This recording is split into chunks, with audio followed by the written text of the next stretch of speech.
আল্লাহ রাব্বুল আলামিন বলেন আলিফ লাম মিম, এই হরফগুলি হরফে মুকাদ্দামাত।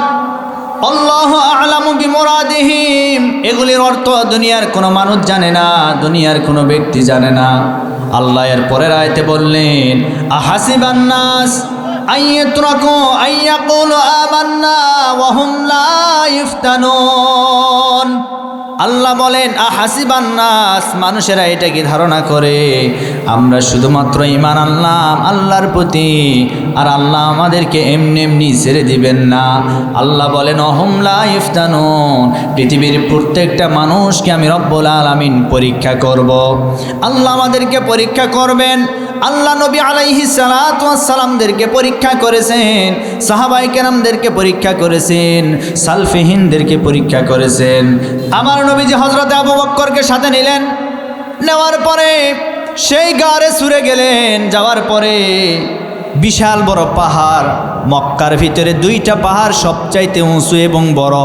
একটা হলো হেরা পাহাড়, জাবালে নূর, যেই পাহাড়ে আমার রাসূল 40 দিন ধ্যানে ছিল, যেই পাহাড়ে আমার রাসূলের প্রতি আল্লাহ ওহী নাজিল করেছেন, কোরআন নাজিল করেছেন। সুবহানাল্লাহ। কোন আমার মতো তরতাজা যুবকে প্রায় 45 থেকে 50 মিনিট সময় লেগেছে এই গারে হেরা জাবালে নূর পাহাড়ে উঠতে। আল্লাহু আকবার।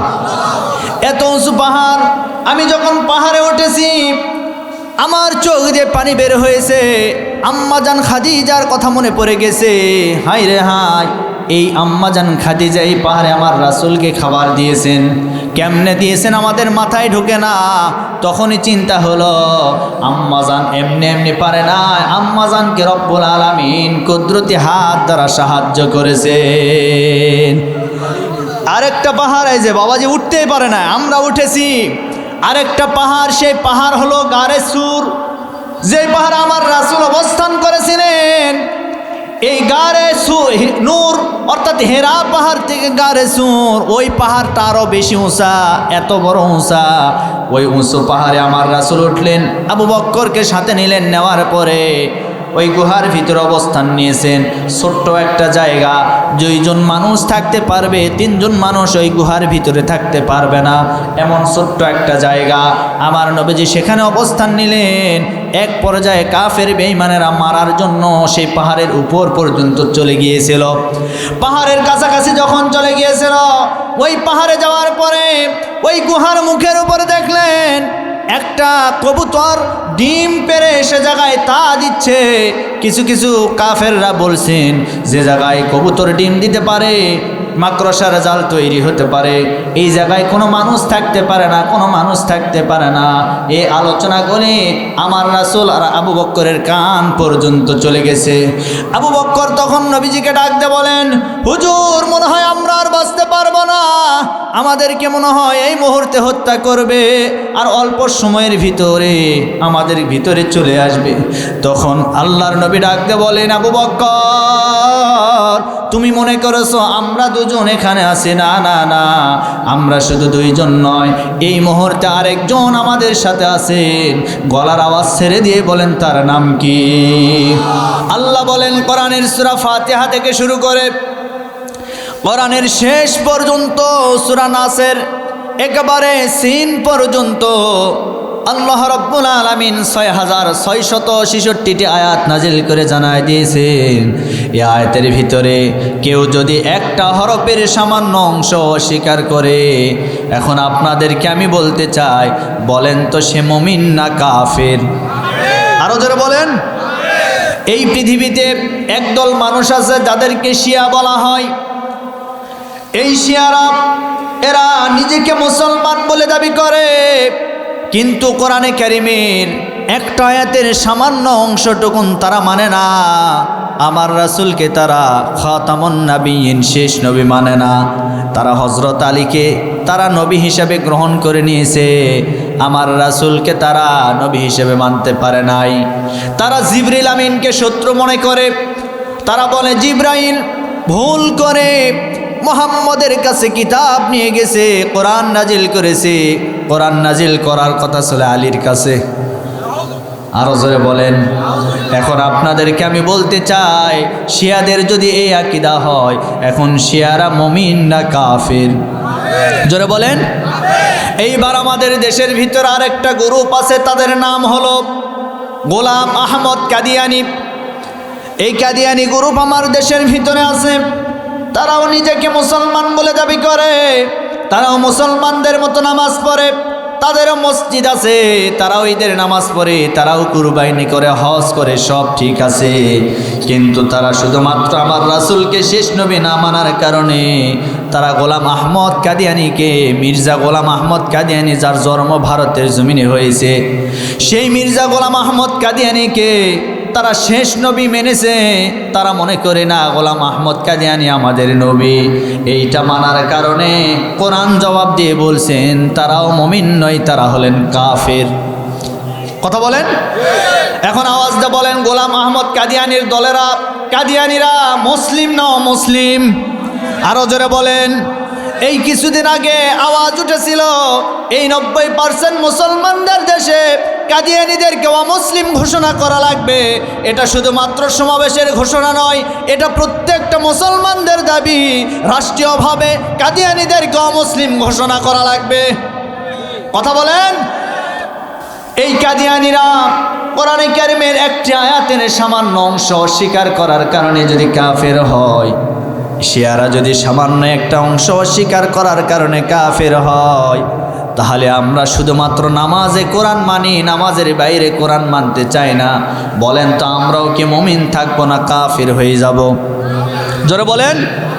আল্লাহ রাব্বুল আলামিন বলেন, আফাতুমিনুনা বিবাদিল কিতাবি ওয়া তাকফুরুনা বিবাদ। জোরে বলি আল্লাহু আকবার। আল্লাহ বলেন, ও পৃথিবীর মানুষেরা, তোমরা কোরআনের কিছু অংশ মানবা, কিছু অংশ মানবা না, এইটা তো তোমাদের হতে পারে না। বরং যদি মানতে চাও কোরআনটা পরিপূর্ণ তোমাদেরকে মানা লাগবে। আজ আমার সমাজের ভিতরে এমন কিছু মানুষ আছে যারা দেখবেন নিজের জীবনের সাথে যদি যেটা মিলে যায় সেইটা মানতে চায়, আর নিজের জীবনের যেটা বিপরীতে কোরআন চলে যায় সেইটাকে আর মানতে চায় না। এরকম কিছু মুসলমান আছে না নাই? আবার একদল মানুষ আছে যারা মসজিদের ভিতরে শুধু কোরআনের আইন মানবে, মসজিদের ভিতরে কোরআন দিয়ে নামাজ পড়বে, মেম্বরে কোরআন দিয়ে খুতবা হবে, এইটা শুধু মানতে পারে। কিন্তু এই জমিনের ভিতরে কোরআনের আইন চালু করা লাগবে, এইটা অনেকে মানতে চায় না। এই পৃথিবীর জমিনে আল্লাহর আইন, কোরআনের আইন যদি চালু হয়ে যায়, এই সমাজের ভিতর থেকে কোনো চোর থাকবে না, কোনো ধর্ষণকারী থাকবে না, কোনো জিনাকারী থাকবে না, কোনো টেন্ডারবাজি থাকবে না। এই সমাজের ভিতরে আল্লাহর আইন চালু হয়ে গেলে কীভাবে চোরগুলি বিদায় নিবে এবার শোনেন। শিক্ষণীয় একটি ঘটনা। আল্লাহর নবী মসজিদে নববীতে বসে আছেন। আল্লাহর নবী মসজিদে নববীতে ফজরের নামাজের সময় একজন সাহাবী, তার নাম হলো আবু হুরায়রা রাদিয়াল্লাহু তাআলা আনহু। এই সাহাবী রাত্রিবেলা আল্লাহর নবী তাকে ডিউটি দিয়েছিলেন, আল্লাহর নবী তাকে একটা কাজের দায়িত্ব দিয়েছিলেন। আল্লাহর নবী বলেছিলেন, আবু হুরায়রা যাও, এই বাইতুল মালের দায়িত্ব আজকে তোমার কাঁধে দিয়ে দিলাম, তুমি সাবধানে থেকো, চোর যেন এই বাইতুল মাল থেকে কোনো সম্পদ চুরি করতে না পারে। বাইতুল মালের দায়িত্ব আবু হুরায়রার কাঁধে। আবু হুরায়রা এই দায়িত্ব পালন করার জন্য বাইতুল মালের যেই রোম আছে, যে গেট আছে, ওই গেটের কাছে সারা রাত জেগে জেগে পাহারা দিচ্ছেন। বাইতুল মালের যে গমগুলি আছে, খাবারগুলি আছে, এইটা যেন কোনো চোর, কোনো ডাকাত যেন এগুলি নিয়ে যেতে না পারে। কিন্তু হঠাৎ করে একটা চোর, সে তো চোর নয়, আল্লাহর ফেরেশতা, চোর হয়ে আবু হুরায়রার কাছে চলে আসলেন। আসার পরে আবু হুরায়রার বুঝতে পারলেন না, বাইতুল মালের কাছে চলে গেলেন, ভিতরে চলে গেলেন। ভিতরে ঢোকার পরে যেই না খাদ্যের উপরে হাতটা মেরেছে, চুরি করার জন্য হাত দিয়েছে, আবু হুরায়রা বুঝতে পেরেছেন আবু হুরায়রা চোরের হাতটা আস্তে করে ধরে ফেলেছেন। এইবার চোর কান্না জড়িত কণ্ঠে বলেন, ভাই আপনি আমাকে ছেড়ে দেন, আপনি আমাকে ছেড়ে দেন। বলে না তুই তো চোর, চুরি করার জন্য এই বাইতুল মালের নিকট তুই এসেছিস, তোকে ছাড়া যাবে না, তোকে আমি রাসূলের দরবারে নিয়ে যাব, কোরআন দিয়ে তোর বিচার করা হবে। যেহেতু তুই একজন চোর, চোরের বিধান হলো চোর চুরি করলে তার হাত কেটে দেওয়া লাগবে। এখন তোর বিচার আমার নবীজি করবে, কি বিচার করবে এটা আমি জানি না, চল রাসূলের দরবারে যাওয়া লাগবে। এই চোর এইবার আবু হুরায়রাকে ডাক দিয়ে বলেন, ভাই আমি বড় অসহায় মানুষ, আমি গরিব মানুষ, আমি দুঃখী মানুষ, আমাকে আজকের দিনের জন্য তুমি আমাকে মাফ করে দাও, আমাকে ছেড়ে দাও। আবু হুরায়রা একটু নরম মানুষ, নরম দিলের মানুষ, যেই না চোর অনেক অনুরোধ বিনোরোধ করার কারণে আবু হুরায়রার অন্তরটা গলে গেছে, নরম হয়ে গেছে। এইবার আস্তে করে চোরকে ছেড়ে দিলেন। ছেড়ে দেওয়ার পরে ফজরের ওয়াক্ত হয়ে গেছে। হযরত বিলাল মসজিদে নববীতে আজান দিয়েছে। আজান দেওয়ার পরে আমার নবীজি ইমামতির জায়গায়, ইমামতির জায়নামাজে দাঁড়িয়ে গেছেন নামাজ আদায় করার জন্য। এইবার মসজিদে নববীতে ফজরের জামাতটা শেষ হয়ে যাওয়ার পরে আল্লাহর নবীর প্রতিদিনের মতো সাহাবায়ে কেরামদের দিকে মুখ ফিরিয়ে বসলেন। আমার নবীজি মসজিদে নববীতে যতদিন নামাজ পড়িয়েছেন ফজরের নামাজের পরে আমার রাসূল সাহাবায়ে কেরামদের দিকে মুখ ফিরিয়ে বসতেন, কার কি সমস্যা আছে আমার নবীজি শুনতেন। শুধু তাই নয়, আমার রাসূল মসজিদে নববীতে তিনি ওয়াজও করতেন প্রত্যেক দিন ফজরের নামাজের পরে। এরপরে আমার রাসূল ফজরের নামাজের পরে আরেকটা আমল করতেন, সে আমলটা হলো আমার রাসূল মসজিদে নববী থেকে সোজা পৃথিবীর ইতিহাসে প্রথম যে মসজিদের নাম হচ্ছে মসজিদে কুবা, এই মসজিদে তিনি গিয়ে 2 রাকাত নামাজ আদায় করতেন। সুবহানাল্লাহ, জোরে বলেন। পৃথিবীর ইতিহাসে প্রথম মসজিদ। আমার নবীজি মক্কা থেকে মদিনায় হিজরতকালে সর্বপ্রথম যে জায়গায় উঠেছিলেন সে জায়গায় নাম হচ্ছে কুবা। এই জায়গায় একটা মসজিদ নির্মিত হয়েছে, এটাই পৃথিবীর ইতিহাসে প্রথম মসজিদ। সেই মসজিদের নাম হচ্ছে মসজিদে কুবা। এই কুবা থেকে মসজিদে নববী প্রায় 1 কিলোমিটার দূরত্বে। এই মাঝখানে সোজা একটা পথ, কুবা থেকে মসজিদে নববীতে সোজা রাস্তায় যাওয়া যায়। আমার নবীজি সেখানে 2 রাকাত নামাজ আদায় করতেন। পৃথিবীর ইতিহাসে আমার ভাইয়েরা 4টা মসজিদ সবচাইতে বড় সম্মানিত মসজিদ। এর ভিতরে 1 নম্বর মসজিদের নাম হলো মসজিদে হারাম। আজকে দোলায় এই মসজিদে আপনি নামাজ পড়বেন, 1 ওয়াক্ত নামাজ পড়লে 1 ওয়াক্ত নামাজের সওয়াব পাবেন। কেউ যদি মসজিদে হারামে নামাজ পড়ে, আল্লাহর নবী বলেন 1 লক্ষ রাকাত নামাজের সওয়াব আল্লাহ তাআলা আমলনামায় দান করে দিবেন। 2 নম্বরে মসজিদের নাম হচ্ছে মসজিদে নববী। আল্লাহর নবী বলেন কেউ যদি মসজিদে নববীতে 1 রাকাত নামাজ আদায় করে, 1 রাকাত নামাজ মসজিদে নববীতে আদায় করবে, আল্লাহ রাব্বুল আলামিন ওই বান্দা এবং বান্দির আমলনামায় 50 লক্ষ রাকাত নামাজের সওয়াব, 50,000 রাকাত নামাজের সওয়াব আল্লাহ ওই বান্দা বান্দির আমলনামায় দান করে দিবেন। এরপরে 3 নম্বর মসজিদ সম্মানের দিক দিয়ে বাইতুল মুকাদ্দাস। আমাদের প্রথম কিবলা বাইতুল মুকাদ্দাস ফিলিস্তিনের জমিনে অবস্থিত। 4র্থ নম্বর মসজিদ সম্মানের দিক দিয়ে যে মসজিদটা সম্মানিত কিতাবের ভিতরে এসেছে সেই মসজিদের নাম হচ্ছে মসজিদে কুবা। সুবহানাল্লাহ পড়েন। আল্লাহর নবী বলেন এই মসজিদে, এই কুবা মসজিদে কেউ যদি 2 রাকাত নামাজ আদায় করতে পারে, আল্লাহ রাব্বুল আলামিন একটা উমরা করলে যে সওয়াব হয় সেই সমপরিমাণ সওয়াব ওই 2 রাকাত নামাজ আদায়কারীর আমলনামায় আল্লাহ তাআলা দান করে দিবে।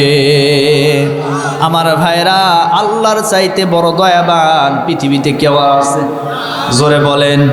আল্লাহ এজন্য বলেন বান্দারে তোমরা আমার কাছে চাও, আমার কাছে চাও, দুনিয়ার কোনো মানুষের কাছে চেয়ে কোনো লাভ নাই। আল্লাহর কাছে 100-র ভিতরে 99 দয়া আল্লাহর কুদরতি হাতে রেখে দিয়েছেন, আর 1 ভাগ দয়া পৃথিবীর সমস্ত মাখলুকের মাঝে আল্লাহ বন্টন করে দিয়েছেন।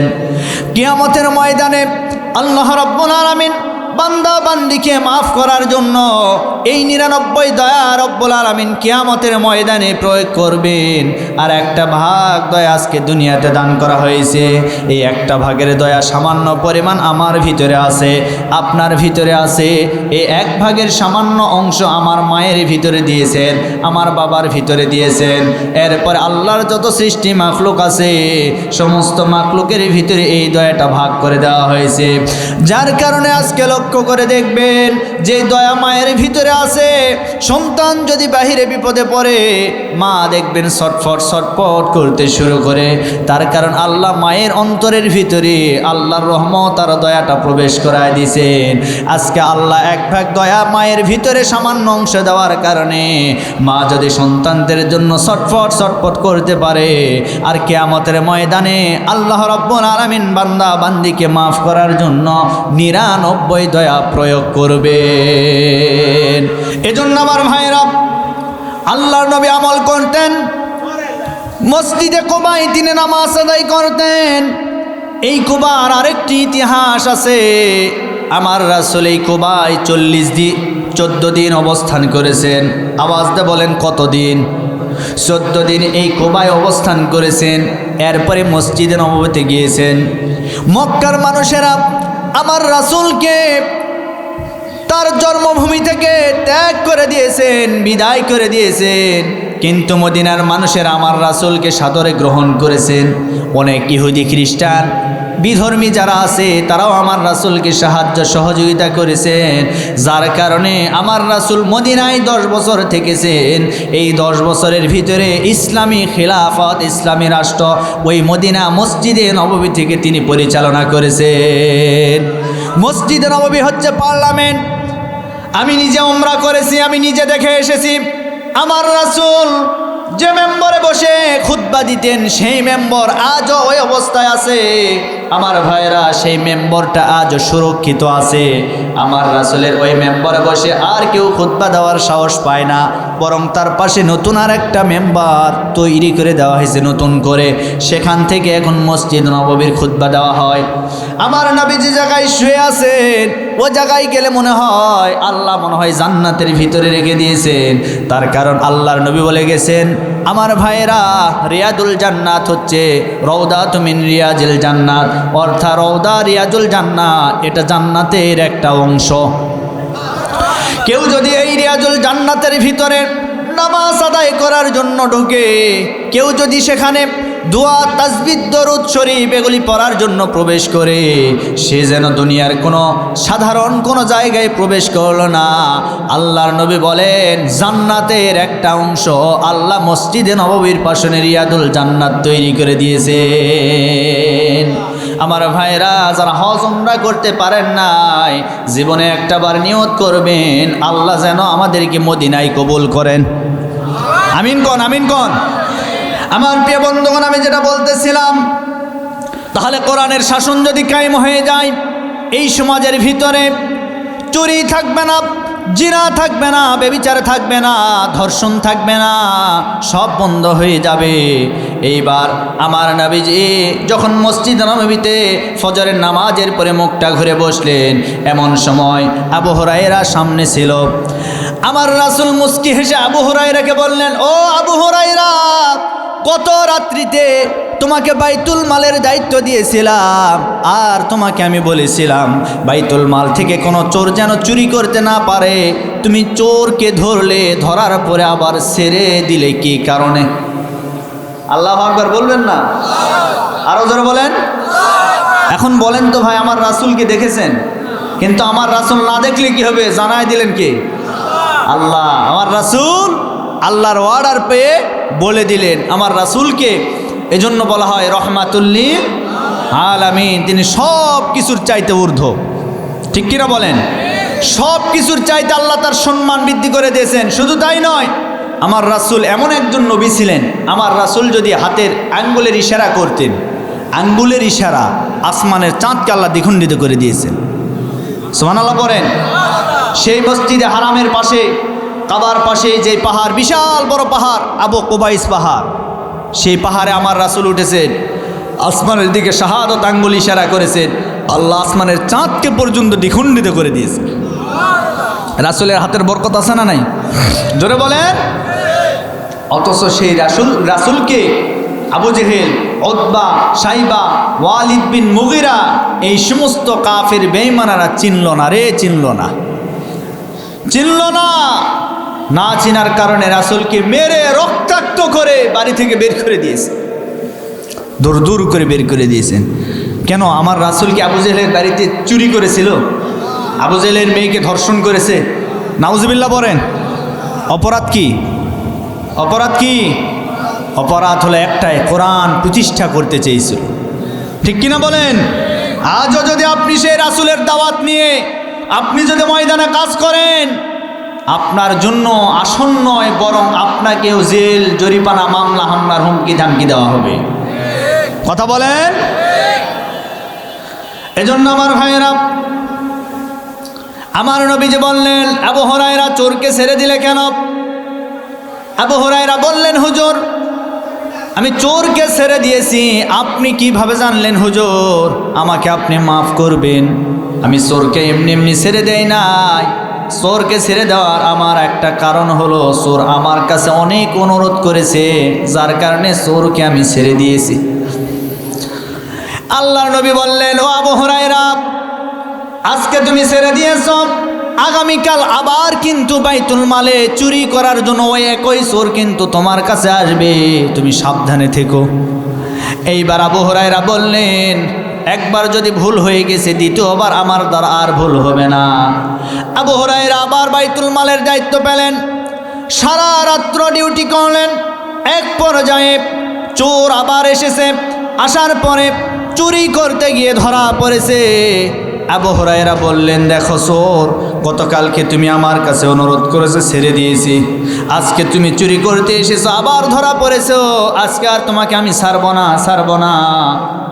আজকে আমি আমার দয়ার নবী, মায়ার নবীর দরবারে তোমাকে নিয়ে যাব, রাসূলের কাছে নিয়ে যাব। নিয়ে যাওয়ার পরে তোমার বিচার হবে, চুরির বিচার হবে। চুরির বিধান যেটা কোরআনে আছে সেইটা তোমার উপরে কার্যকর করা হবে।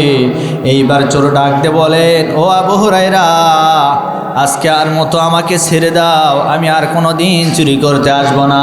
ও আবু হুরায়রা, আজকে আমি না খেয়ে আছি, আমার সন্তানেরা না খেয়ে আছে, একটাবার আমার দিকে একটু দয়া করো, মায়া করো, আজকের দিনের জন্য ছেড়ে দাও। আবু হুরায়রার অন্তরের ভিতরে আবার দয়া হয়েছে, মায়া হয়েছে, যার কারণে আবু হুরায়রা আবার চোরকে ছেড়ে দিয়েছে। চোরকে ছেড়ে দেওয়ার পরে চোর চলে গেছে আবার মসজিদে নববীতে। আমার রাসূল নামাজ পড়লেন, ফজরের নামাজ। নামাজটা আদায় করার পরে আমার নবীজি সাহাবায়ে কেরামদের দিকে মুখটা ঘুরিয়ে বসলেন। বসার পরে আবার আমার রাসূল মুস্কি হাসি হাসলেন। হাসার পরে আবু হুরায়রাকে ডাক দিয়ে বলেন, আবু হুরায়রা, গতকাল তোমাকে আমি বলেছিলাম চোর আসবে, কিন্তু চোর ঠিকই আসলো, আবার কেন তাকে ছেড়ে দিলা? সুবহানাল্লাহ বলতে পারেন নাই? প্রথম দিন ছেড়ে দিলা, আবার কেন ছাড়লা? আবু হুরায়রা ডাক দিয়ে বলেন, হুজুর আজকে আমি ছেড়ে দিয়েছি, আবারও একই কথা। সে নাকি না খেয়ে আছে, তার পেটের ভিতরে বড় ক্ষুধা, সন্তানগুলি না খেয়ে আছে। তার এই দয়া আর মায়া আমি সহ্য করতে পারি নাই। আমার কাছে বারবার কান্না জড়িত কণ্ঠে বলছে, হুজুর, যার কারণে আমি চোরকে ছেড়ে দিয়েছি। এইবার আবু হুরায়রাকে নবীজি বললেন, আবু হুরায়রা, আজকে আবার তুমি বাইতুল মালের ডিউটি করবা, বাইতুল মালের দায়িত্ব আবার তোমার কাঁধে আমি দিয়ে দিলাম। তবে সাবধান, সাবধান, যে চোর 2 দিন বিদায় নিয়ে তোমার কাছ থেকে, ওই চোর আবার তোমার কাছে আসবে চুরি করার জন্য। তবে আজকে যেন তুমি তাকে ছেড়ে না দাও। কারণ হলো এই সেই মাকড়সা, আমার রাসূল মক্কা থেকে যেদিন হিজরত করে মদিনায় যাবেন, একটা পাহাড়ে আশ্রয় নিয়েছিলেন। সেই পাহাড়ের নাম হলো গারে সুর। সুবহানাল্লাহ কোন? এই গারে সুরে যখন অবস্থান নিয়েছেন, ওই মুখের উপরে মাকড়সা জাল তৈরি করেছিল।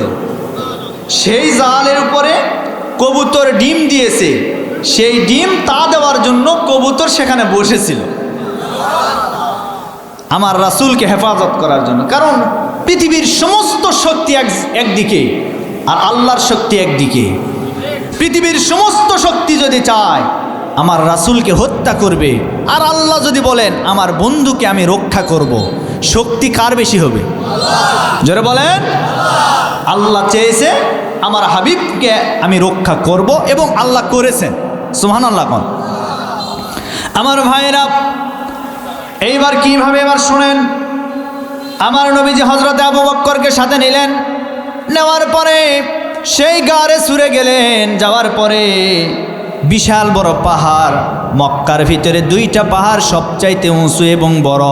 একটা হলো হেরা পাহাড়, জাবালে নূর, যেই পাহাড়ে আমার রাসূল 40 দিন ধ্যানে ছিল, যেই পাহাড়ে আমার রাসূলের প্রতি আল্লাহ ওহী নাজিল করেছেন, কোরআন নাজিল করেছেন। সুবহানাল্লাহ। কোন আমার মতো তরতাজা যুবকে প্রায় 45 থেকে 50 মিনিট সময় লেগেছে এই গারে হেরা জাবালে নূর পাহাড়ে উঠতে। আল্লাহু আকবার। এত উঁচু পাহাড়। আমি যখন পাহাড়ে উঠেছি আমার চোখ দিয়ে পানি বের হয়েছে। আম্মাজান খাদিজার কথা মনে পড়ে গেছে। হায় রে হায়, এই আম্মাজান খাদিজা এই পাহাড়ে আমার রাসূলকে খাবার দিয়েছেন। কেমনে দিয়েছেন আমাদের মাথায় ঢোকে না। তখনই চিন্তা হলো আম্মাজান এমনি এমনি পারে না, আম্মাজানকে রব্বুল আলামিন কুদরতি হাত দ্বারা সাহায্য করেছেন। আরেকটা পাহাড়, এই যে বাবাজি উঠতেই পারে না, আমরা উঠেছি। আরেকটা পাহাড়, সেই পাহাড় হলো গারে সুর, যে পাহাড় আমার রাসূল অবস্থান করেছিলেন। এই গারে নূর অর্থাৎ হেরা পাহাড় থেকে গারে সুর, ওই পাহাড়টা আরও বেশি উঁচা, এত বড় উঁচা। ওই উঁচু পাহাড়ে আমার রাসূল উঠলেন, আবু বক্করকে সাথে নিলেন। নেওয়ার পরে ওই গুহার ভিতরে অবস্থান নিয়েছেন। ছোট্ট একটা জায়গা, 2 জন মানুষ থাকতে পারবে, 3 জন মানুষ ওই গুহার ভিতরে থাকতে পারবে না, এমন ছোট্ট একটা জায়গা।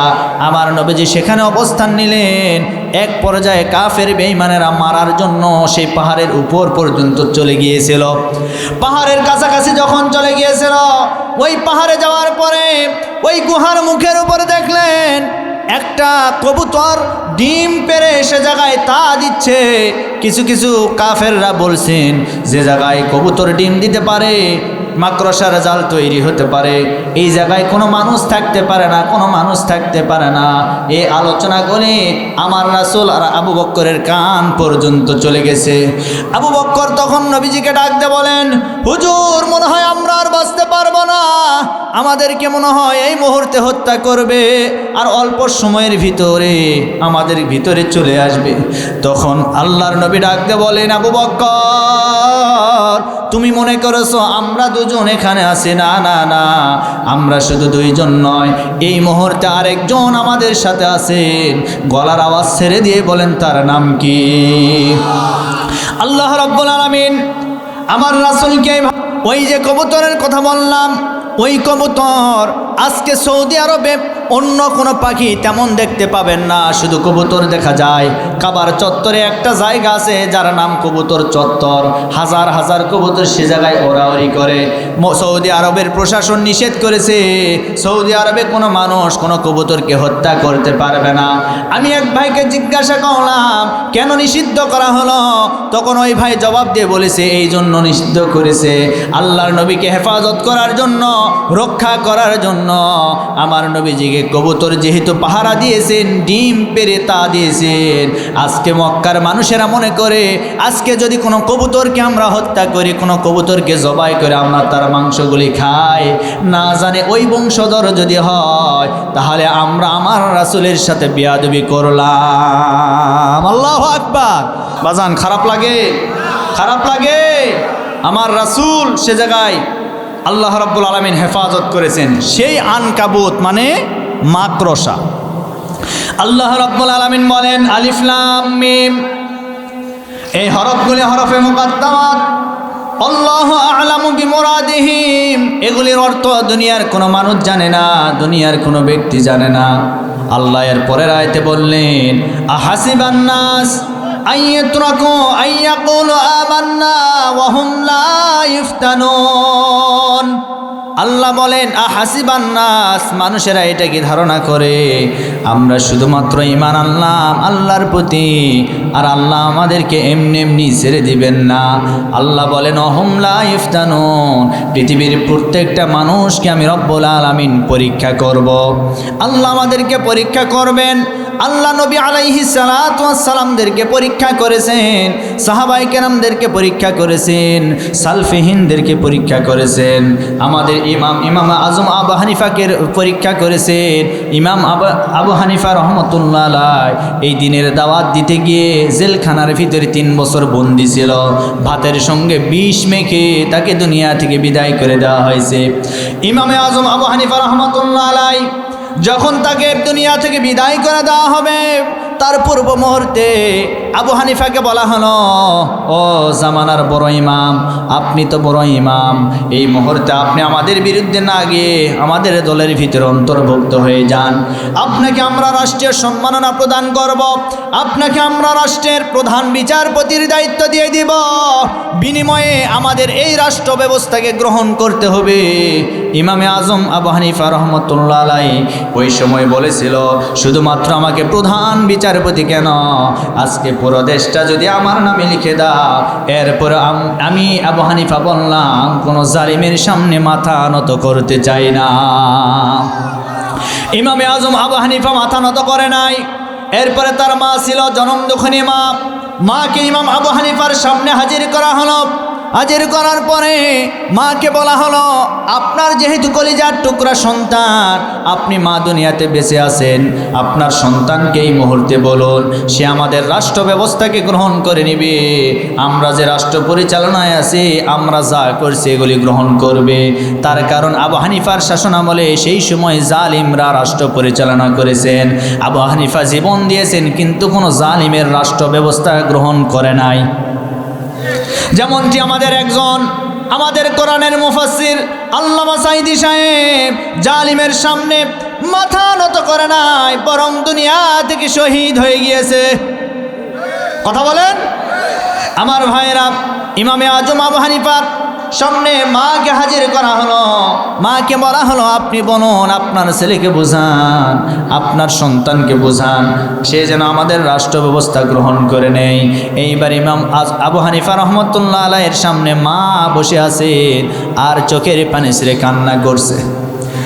জনম দুঃখিনী মার কান্না দেখে ইমাম আজম আবু হানিফা রহমতুল্লাহ আলাইহি নিজেকে ঠিক রাখতে পারে নাই, তিনিও কান্না শুরু করে দিয়েছেন।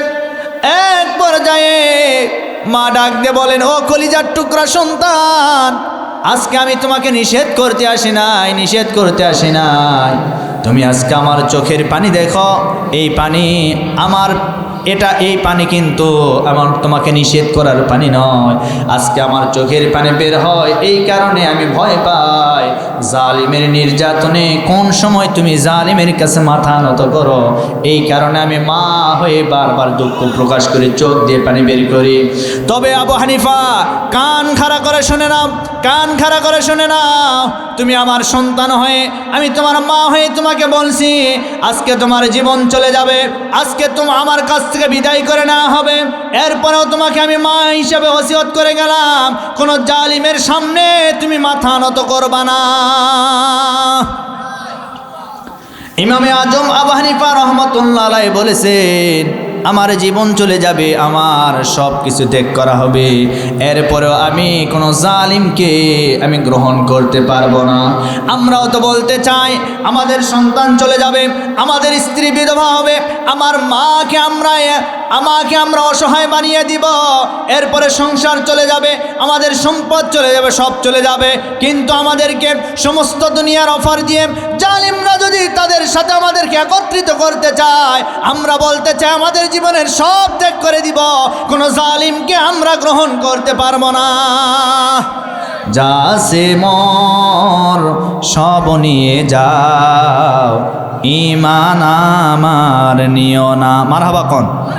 যা সে মোর সব নিয়ে যাও, ঈমান আমার নিও না।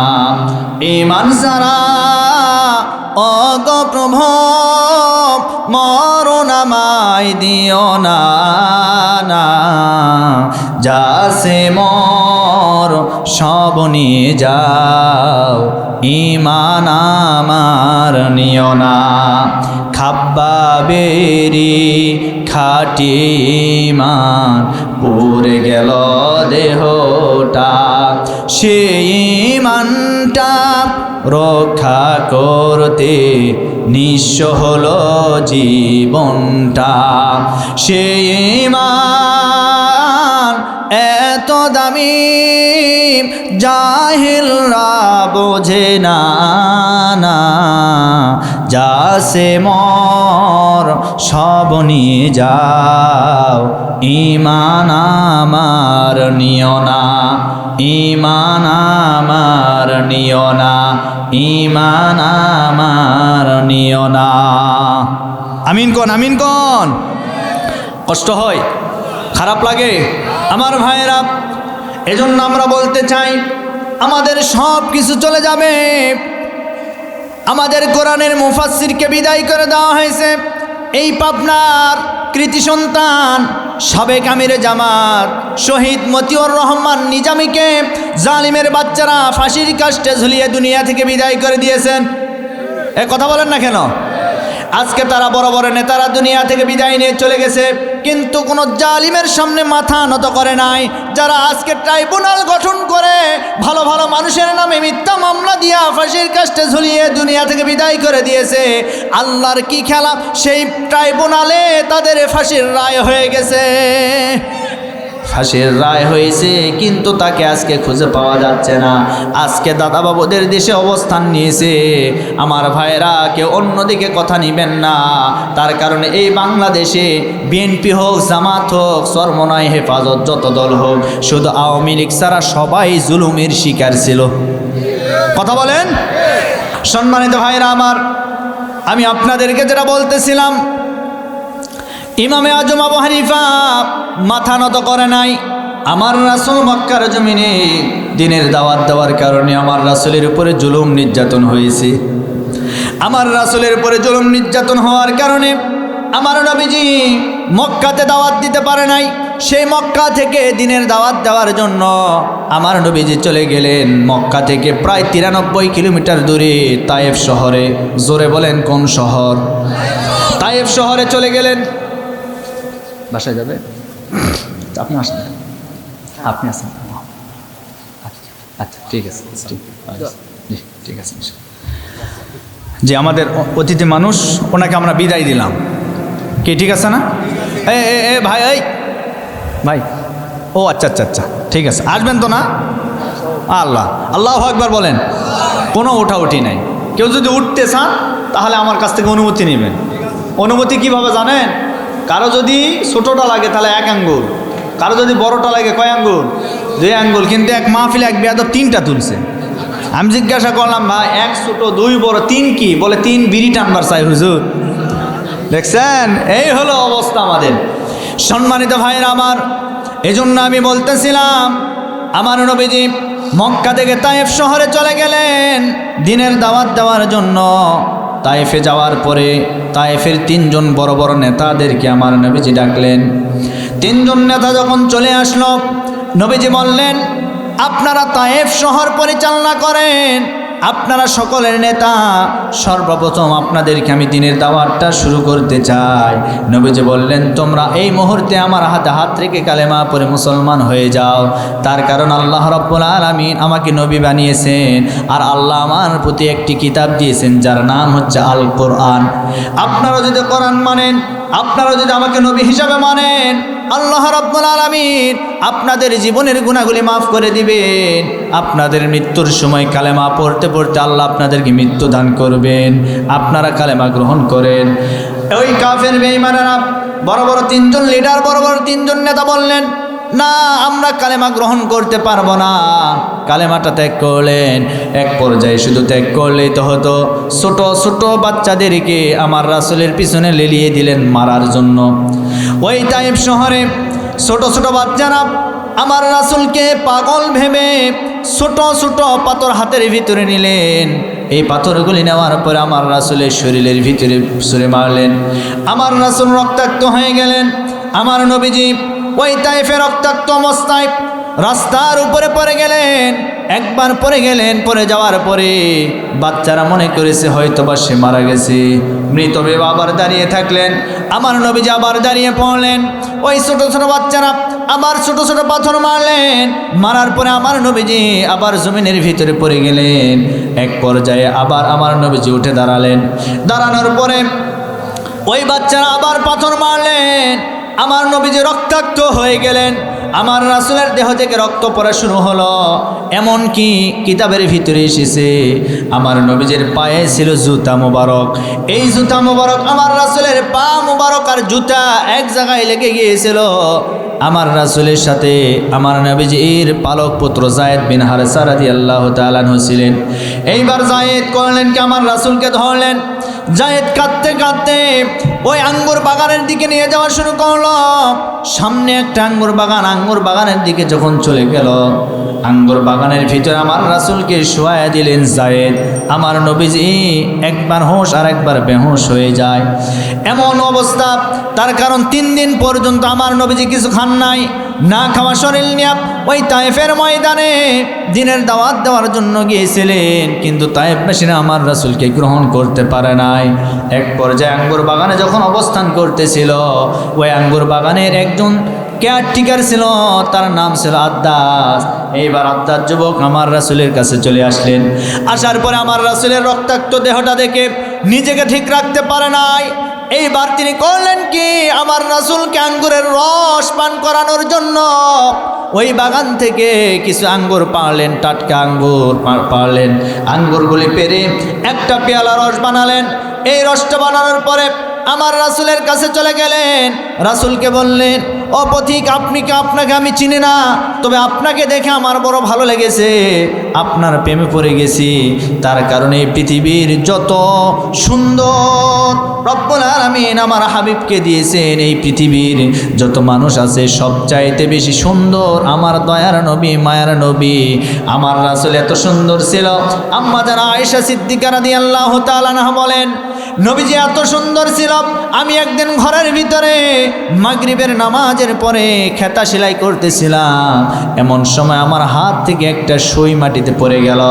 এই সুইটা আমি খুঁজে পাচ্ছিলাম না, অন্ধকার ঘর। কিছুক্ষণ পরে লক্ষ্য করে দেখলাম ঘরের ভিতরে দয়ার নবী, মায়ার নবী তাশরিফ আনলেন। নবীজি যখন ঘরের ভিতরে আসলেন, আসার সাথে সাথে আমার রাসূলের এত সুন্দর চেহারা নূরে নূরান্বিত হয়ে গেল, ঘরটা আলোকিত হয়ে গেল। আম্মা জানা আয়েশা বলেন, রাসূলের চেহারার আলো দ্বারা আমার হারানো সইটা আমি সাথে সাথে খুঁজে পেলাম। এত সুন্দর চেহারার মানুষ। এইবার ওই আদ্দাস যুবক বলেন, আপনার চেহারার প্রেমে পড়ে গেলাম, আপনি এত সুন্দর, আপনার প্রেমে আমি পড়ে গেছি, তবে আপনার পরিচয় আমি জানি না। এইবার আদ্দাস যুবক এক পেয়ালা আঙ্গুরের রস আমার রাসূলকে পান করায় দিলেন। নবীজি আঙ্গুরের রস পান করলেন, নবীজি শক্তিশালী হয়ে গেল, উঠে বসলেন। বসার পরে আদ্দাস যুবকের দিকে তাকিয়ে বললেন, ও আদ্দাস, তোমার নাম কি আদ্দাস? তোমার নাম কি আদ্দাস? তখন ওই আদ্দাস যুবক বলেন, হ্যাঁ আমার নাম হচ্ছে আদ্দাস। এরপরে বললেন, তোমার বাড়ি তো নিনাওয়া নামক গ্রামে? বলে, হ্যাঁ আমার বাড়ি তো নিনাওয়া নামক গ্রামে। এইবার আদ্দাস যুবক ডাক দিয়ে বলেন, আপনি আমার এত খোঁজ খবর কেমনে পেলেন? আমার নাম বলতে পারলেন, আমার বাড়ির খোঁজ খবর নিলেন, এত কিছু আপনি কেমনে জানলেন এবার বলুন। এইবার নবীজি ডাক দিয়ে বলেন, আদ্দাস, তুমি হয়তো জানো না, তোমার গ্রামে একটা নবীর জন্ম হয়েছে। সেই নবীর নাম হচ্ছে ইউনুস আলাইহিস সালাতু ওয়াস সালাম। আল্লাহু আকবার। ইউনুস নবীর জন্ম হয়েছে তোমার গ্রামে। সেই নবীর খবর আমি জানি, তার কারণ আমি হলাম একজন নবী। আর একটা নবীর খবর আরেকজন নবীর কাছে থাকে। সুবহানাল্লাহ কোন?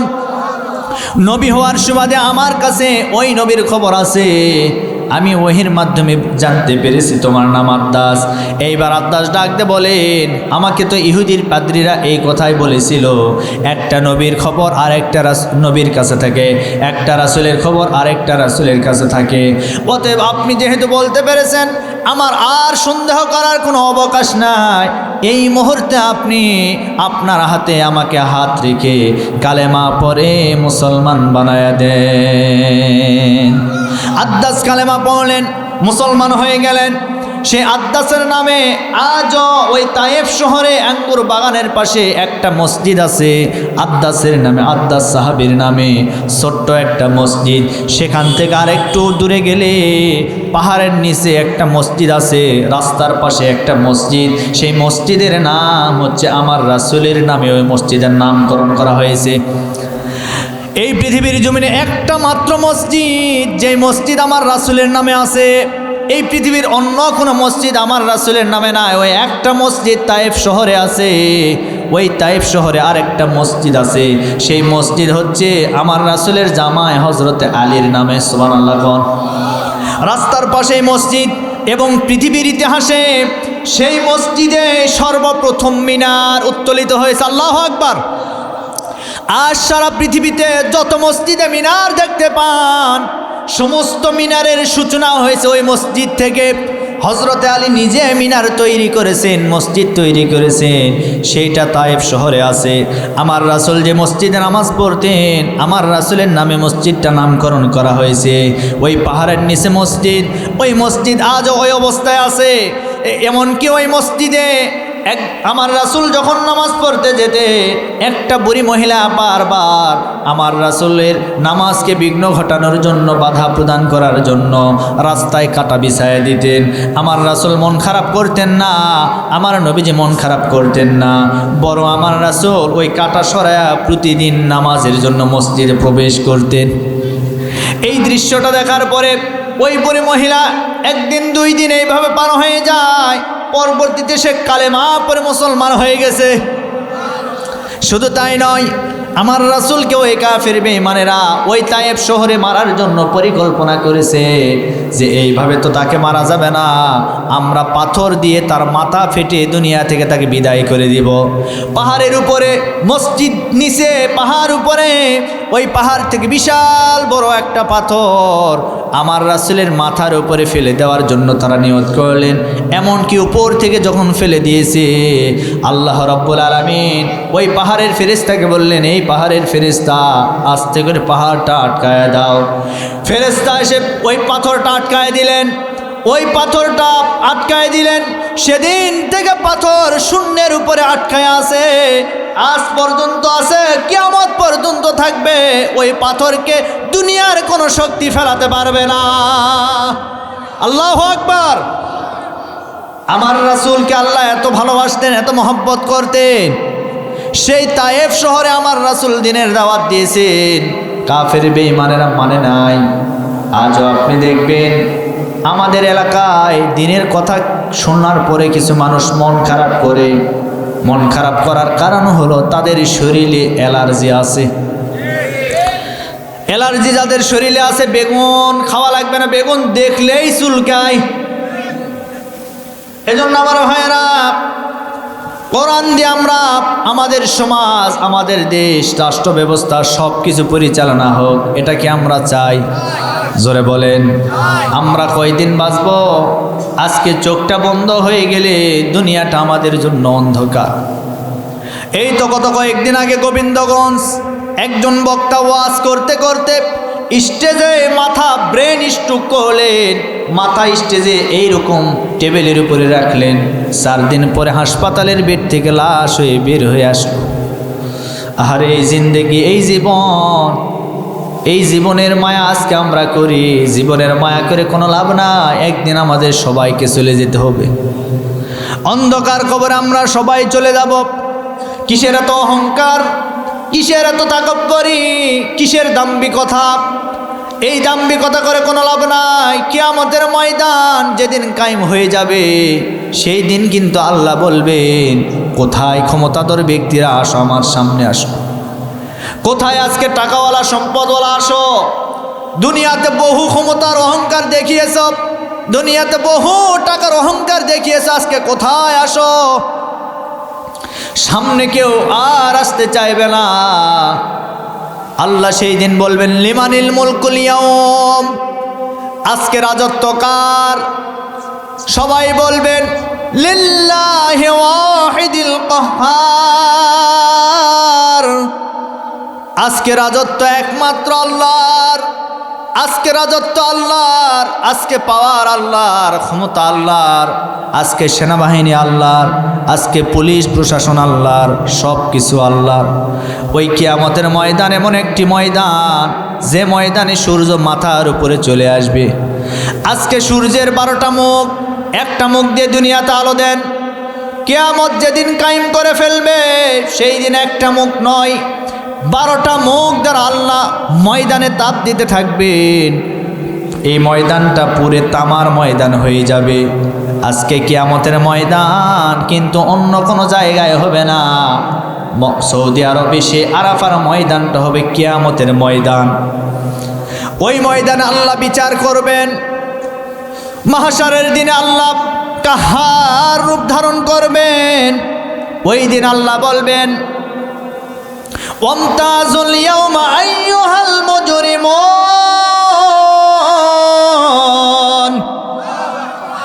আজকে জালিমরা আলাদা হয়ে যাও, আজকে জালিমরা আলাদা হয়ে যাও। জালিমদেরকে আল্লাহ আলাদা করবেন, পাপিষ্ঠদেরকে আলাদা করবেন। আলাদা করার পরে আমার ভাইরা আল্লাহ রব্বুল আলামিন জালিমদের বিচার এমনভাবে করবেন, ওই জালিমদের হাতের ভিতরে আল্লাহ আমলনামা উঠায় দিবেন। আমলনামা উঠায় দেওয়ার পরে বলা হবে, এই জালিম আজকে তোর আমলনামা তুই নিজেই পাঠ কর, আজকে তোর আমলনামা তুই নিজেই পাঠ কর। আল্লাহ রব্বুল আলামিন বলেন ইকরা কিতাবাকা কাফা বিনাফসিকাল ইয়াওমা আলাইকা হাসিবা। আজকে পাঠ কর। ওই জালিম তখন দেখবে হায় হায়, সুদের পাপ, ঘুষের পাপ, জিনা ব্যভিচারের পাপ, অন্যায় অবিচারের পাপ, মানুষের হক নষ্ট করছে সেই পাপ, এমন কোনো পাপ নাই ফেরেশতারা বাদ দেয় নাই। বাদ দেওয়ার কোনো সুযোগ আছে? জোরে বলেন। এ আমলনামা দেখার পরেও ওই জালিমরা বলবে আল্লাহ এগুলি ফেরেশতারা বানায়া বানায়া লিখেছে। নাউজুবিল্লাহ, জোরে কোন। আচ্ছা বলেন তো, বানানোর কোনো সুযোগ? আমাদের দুই কান্দে দুইটা ফেরেশতা আছে না নাই? আল্লাহ বলেন কিরামান কাতিবিনা ইয়ালামুনা মা তাফআলুন। বান্দা যা করে ডান কাদের ফেরেশতা ভালো লিখে, বাম কাদের ফেরেশতা খারাপটা লিখে, মন্দটা লিখে। নবীজির মেয়ে ফাতেমা রাদিয়াল্লাহু তাআলা আনহা কেমন পর্দানিশী ছিল শোনেন একটু। মৃত্যুর আগে স্বামীকে জড়ায়ে ধরলেন, ধরে বললেন প্রিয়তমা স্বামী, আমি দুনিয়া থেকে বিদায় নিয়ে চলে যাব, তবে যাওয়ার আগে আমি তোমার কাছে ওসিয়ত করে গেলাম, মৃত্যুর পরে আমার মৃত্যুর খবর এলাকার মানুষ যেন বুঝতে না পারে, জানতেও না পারে। এইবার হযরত আলী রাদিয়াল্লাহু তাআলা ডাকতে বলেন, ও আমার প্রিয়তমা স্ত্রী, তুমি হলে এই পৃথিবীর শ্রেষ্ঠ মহামানবের একমাত্র আদরের দুলালি, জান্নাতি রমণীদের সর্দারিনী। সেই মেয়ে দুনিয়া থেকে বিদায় নিয়ে চলে যাবে, মানুষ শুনবে, হাজার হাজার মানুষ আসবে, আর তুমি কেন বললে এই কথা? তখন ফাতেমা ডাকতে বলেন, প্রিয় স্বামী, এইটা বলার অর্থ হলো আমি দুনিয়াতে যতদিন বেঁচেছিলাম ততদিন পর্যন্ত আমার পর্দার খিলাফ হয়ে যাক এমন কোনো কাজ আমার দ্বারা হয় নাই। আমার চেহারা দুনিয়ার কোনো মানুষ দেখতে পারে নাই, কোনো পরপুরুষ দেখতে পারে নাই। এই কারণে আমি বললাম মৃত্যুর পরেও যেন মানুষেরা আমার কাফনের কাপড়ের উপর থেকে আন্দাজ করতে না পারে আমি কেমন ছিলাম।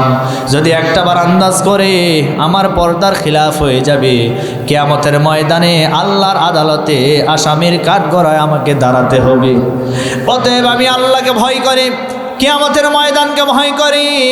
এই ভয় করার কারণে আপনাকে বলে গেলাম, মরণের পরে অল্প কিছু মানুষকে আহ্বান করে আমার জানাজার নামাজটা আপনি সম্পন্ন করবেন। ও মা বোনেরা, নবীজির মেয়ে ফাতেমার কাছ থেকে আপনি শিক্ষা নেন। আজকে যদি ফাতেমা এইরকম নিয়ত করতে পারে, আপনি কেন পারবেন না? আপনি কেন পারবেন না? এই সমাজের ভিতরে যেই মেয়েটা পর্দা করে বোরখার ভিতরে থাকে, সেই মেয়েটাকে এলাকার মানুষ সবাই সম্মান এবং শ্রদ্ধা করে। দেখবেন যে মেয়েটা পর্দা করে পর্দার ভিতরে থাকে, বিয়ে দেওয়ার সময় যৌতুক দিয়ে তাকে বিয়ে দেওয়া লাগে না। কথা বলেন। এই জন্য পর্দার ভিতরে থাকবেন মা, আপনাদের এলাকায় কলা আছে না? কলা, এই দুলাই বাজারে কেউ যদি কলা বিক্রি করার সময় কলা ছিলে যদি প্লেটের উপরে রাখে, বলেন তো শিলা কলা বাজারে কোনো ক্রেতা নিতে চায়? কেন নিতে চায় না? তার কারণ সবাই জানে এইটার উপরে মাছি পড়ে, মশা পড়ে, এই জন্য এইটা নিতে চায় না। বরং এইটার ভিতরে যে ছাল আছে ওইটা হলো তার জন্য পর্দা। এই পর্দার ভিতরে থাকলে এই কলা সম্মানিত হয়। এই জন্য মহিলা মা বোনদেরকে বলে, মা বোনেরা আপনারাও সম্মানিত হবেন যদি পর্দার ভিতরে থাকেন। আর পর্দার ভিতরে থাকলে আল্লাহ আপনাদের সম্মান বাড়ায় দিবেন, ঠিক কিনা বলেন? আর 2 নম্বরে আপনারা স্বামীর খেদমত করবেন। আজ স্বামীর খেদমত নাই বললেই চলে। অনেক মহিলা মা বোনেরা আছে স্বামীকে তুই টাকার পর্যন্ত বলে, কথা বলে, এমনকি স্বামীকে ধরে মারে। এরকম আছে না? ভয়ে কিছু বলতে পারে না বাহিরে, কথা বলেন। অনেক পুরুষ নির্যাতনের শিকার। শুধু মহিলা মা বোনদের দোষ দিলে হবে না, আপনাদেরও কিছু দোষ আছে। এমনও মানুষ আছে বউকে মারতে মারতে বলে আব্বা কো, তারপরে ছাড়বো। এরকম আছে না? এখন বউ আব্বা কয়ে ডাকছে। এখন ওই বিয়াদব হুজুরের কাছে ফতোয়া নিতে গেছে, বলে হুজুর বউকে মারছি, মারতে মারতে আব্বা বলছে। এখন বউকে আছে না গেছে? বলেন তো এরকম ফতোয়া নিতে যায় না? মানে এমন খাটাসের খাটাস, মারতে মারতে আব্বা বলে, এরকম আছে না? কিন্তু এই ধরনের করা যাবে না, বউকে মারা যাবে। বউরা হলো ভালোবাসার পাত্র, কথা বলে। আপনার স্ত্রীকে যত ভালোবাসা দিবেন তত আপনার ভক্ত হয়ে যাবে, তত আপনাকে ভালোবাসবে। আজ অনেকে পরিবারের উপরে যন্ত্রণা সৃষ্টি করে, চাপ সৃষ্টি করে, বাহিরে কাজ করে পুরুষরা আর ভিতরে কাজ করে মহিলারা। আপনি বাহিরে দেখেন, ভিতরে আপনার স্ত্রী, আপনার মা, আপনার বাবা, আপনার সন্তান, আপনার পরিবার, আপনার গরু ছাগল সব কিছু সে দেখাশোনা করে। তারপর চাপ নেন কেন? সামান্য তরকারিতে লবণ কম হওয়ার কারণে দেখবেন স্ত্রীর উপরে রাগ হয়ে যায়। এটা করবেন না, কখনো করবেন না। 2-1 দিন হতেই পারে। আল্লাহ রাসূল স্ত্রীকে সাহায্য করেছেন। জিহাদের ময়দানে যেমন যোদ্ধা ছিলেন, ঘরে তেমন আদর্শবান স্বামী ছিলেন। সুবহানাল্লাহ।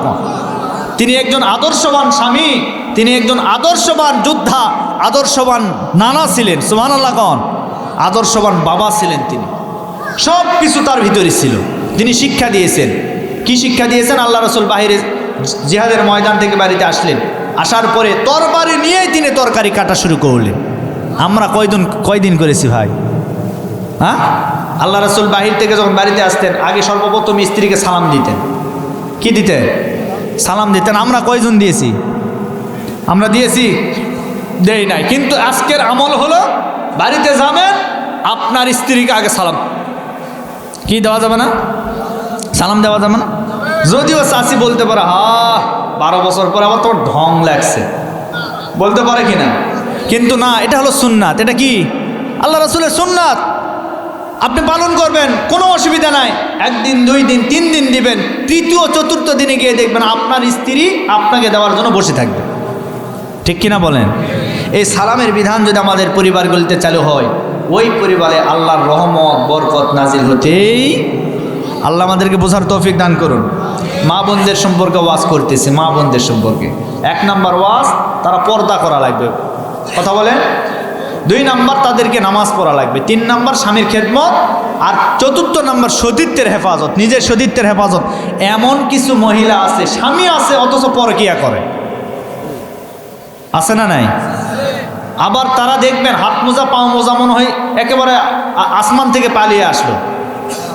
এইরকম কিছু মহিলাও আছে, হাত মোজা পাও মোজা বোরকা সব ঠিক, অথবা পরকিয়া করে, প্রেম করে। এদের জন্য ঠিকানা জাহান্নাম। এদের জন্য ঠিকানা কি? জাহান্নাম। মা বোনেরা রাগ করিয়েন না, মা মন খারাপ করিয়েন না, আপনাদের জন্য ভালোর জন্য আমি বলতেছি, ঠিক কিনা বলেন? আল্লাহ মা বোনদেরকে হেদায়েত দান করুন। আল্লাহ মা বোনদেরকে পর্দানিশী বানায় দেন। আল্লাহ তাদেরকে নামাজি বানায় দেন। আল্লাহ স্বামী ভক্ত বানায় দেন। আরো জোরে বলেন, আবু হুরায়রা সাবধানে থাকিও, চোরকে ছেড়ে দেওয়া যাবে না। আবু হুরায়রা আবার বাইতুল মালের দায়িত্ব পেলেন। এমন সময় 3য় দিন আবার চোর যখন চলে আসলেন, আসার পরে চোর যখন চুরি করবেন, এমন সময় আবু হুরায়রা হাতটা ধরলেন, হাতটা ধরার পরে বললেন, চোর, একদিন 2 দিন করে তোকে আমি ছেড়ে দিলাম, আজকে 3য় দিন, আজকে তোকে আর আমি ছাড়বো না। চোর এবার আবু হুরায়রাকে ডাক দিয়ে বলেন, আবু হুরায়রা, আমাকে আজকের মতো ছেড়ে দিতে হবে। কয় না, আপনাকে আজকে ছাড়া যাবে না, 2টা দিন আমি ছেড়ে দিয়েছি, রাসূল আমাকে বলেছে আজকে আর তোমাকে ছাড়া যাবে না। এই কথা যখন বললেন, এইবার চোর ডাক দিয়ে বলেন, আজকে যদি আপনি আমাকে ছেড়ে দেন, ছেড়ে দেওয়ার বিনিময়ে আমি আপনাকে একটা দোয়া শিখাইয়া দিব। এই দোয়া যদি আপনি পাঠ করেন, আপনার ঘর এবং বাড়িতে কোনোদিন চোর প্রবেশ করতে পারবে না। সুবহানাল্লাহ, জোরে বলেন। এইবার আবু হুরায়রা শর্তে রাজি হয়ে গেলেন। শর্তটা এবার শোনার পরে বললেন, ঠিক আছে, তুমি যদি আমাকে দোয়া শিখাই দিতে পারো, তাহলে আমি এর বিনিময়ে তোমাকে ছাড়তে পারবো। এইবার চোর, ওইটা তো চোর নয়, ওইটা হলেন আল্লাহর ফেরেশতা। সুবহানাল্লাহ কোন। আল্লাহর ফেরেশতা দোয়া শিখানোর জন্য বারবার চুরি করতেছিল। এইবার আল্লাহর ফেরেশতা ডাক দিয়ে বলেন, ও আবু হুরায়রা, দোয়াটা হলো কোরআনে কারীমের ভিতরে একটা আয়াত আছে, যে আয়াতের নাম হলো আয়াতুল কুরসি।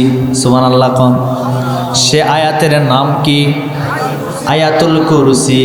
আল্লাহু লা ইলাহা ইল্লা হুয়াল হাইয়ুল কাইয়্যুম লা তাখুযুহু সিনাতুন ওয়ালা নাওম লাহু মা ফিস সামাওয়াতি ওয়া মা ফিল আরদ মান যাল্লাযী ইয়াশফাউ ইনদাহু ইল্লা বিইযনিহি ইয়ালামু মা বাইনা আইদিহিম ওয়া মা খালফাহুম ওয়া লা ইউহিতুনা বিশাইইন মিন ইলমিহি ওয়া লা ইয়াউদুহু হিফযুহুমা ওয়া হুয়াল আলিয়্যুল আযীম।